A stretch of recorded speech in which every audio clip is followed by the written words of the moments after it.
Bonjour à tous, voilà, seconde vidéo consacrée à l'unboxing des cadeaux de Noël de Evan Boy.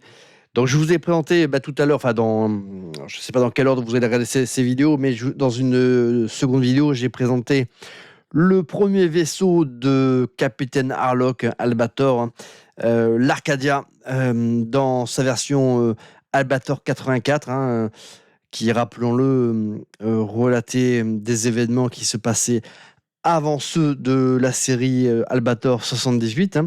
Donc ça, c'est le célèbre vaisseau donc, de Albator, donc de la première série animée, donc Albator 78 sorti en France, mais c'est donc chronologiquement le second là, du Captain Harlock.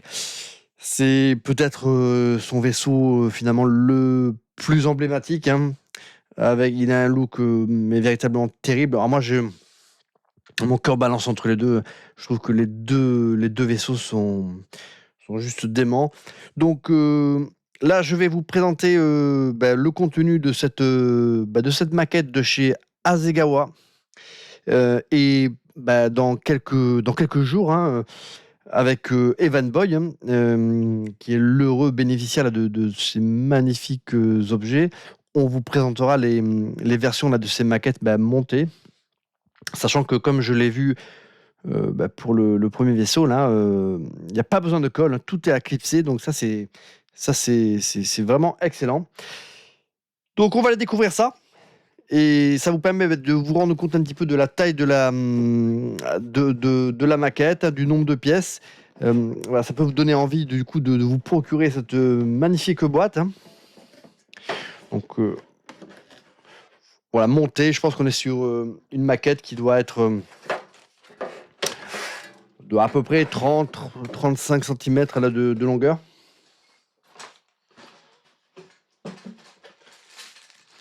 Donc là, on a un premier sachet avec le socle et voilà, des éléments là qui ornent l'avant là du vaisseau, qui est une tête de bélier, qui permet là de défoncer là des vaisseaux ennemis.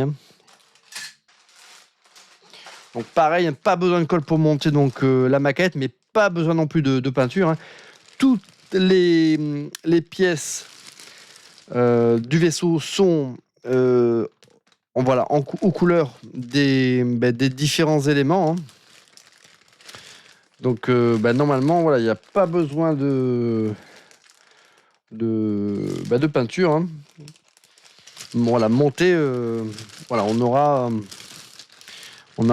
vraiment une maquette qui sera prête à être exposée. Donc je sais pas, voilà, pareil, je sais pas combien il y a de pièces, mais le sachet, il est vraiment blindé.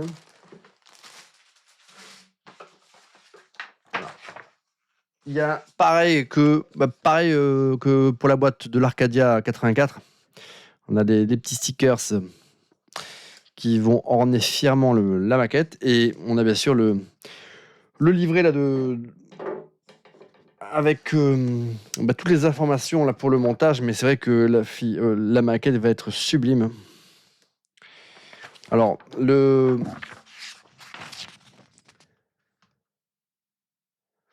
livret est en japonais et en anglais. Et voilà, ce qui est cool, c'est qu'il y a surtout, voilà, je le redis, mais il n'y a pas besoin de colle, tout est clipsé. Donc, encore une fois, voilà, il faut être juste minutieux quand on déclipse les pièces, pour pas les casser quand on les sort là de leur tuile là. Mais après derrière, il n'y a rien n'est à coller.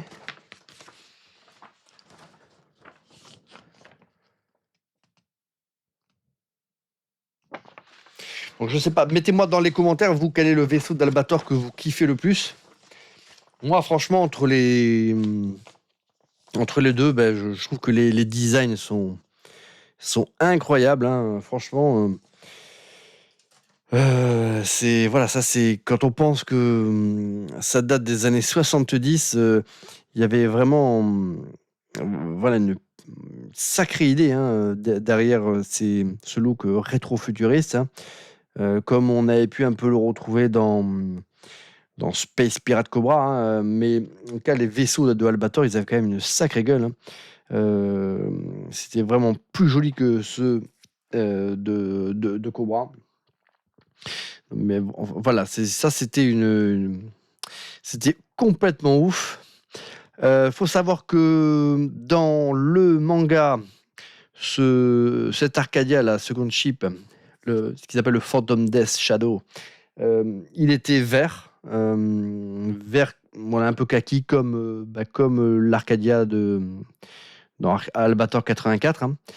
Et par contre, dans la série animée, il était bleu comme celui-ci. Donc là, on a véritablement la maquette de la version de l'Arcadia, mais série animée et pas du manga. Mais elle est vraiment ultra coolos, hein, donc écoutez, moi il me tarde qu'avec Evan-Boy, on vous présente le résultat final là, de ces 2 montages. En tout cas, moi je suis comme un dingue. Voilà, ce sont ces cadeaux, mais voilà, je suis excité comme une puce à l'idée de l'aider à les monter et après vous les dévoiler. Donc écoutez, moi je vous dis à bientôt pour d'autres vidéos sur ces maquettes. Là au moins vous avez pu voir au travers de ces 2 vidéos un petit peu ce qu'il y avait dans le contenu de ces boîtes et puis éventuellement pour conforter votre intention d'achat ou pas. Mais voilà, globalement, monté, on aura des maquettes à peu près de cette taille-là. Voilà, ce qui demeure quand même une belle dimension quand même. Donc écoutez, je vous dis à très très bientôt les amis.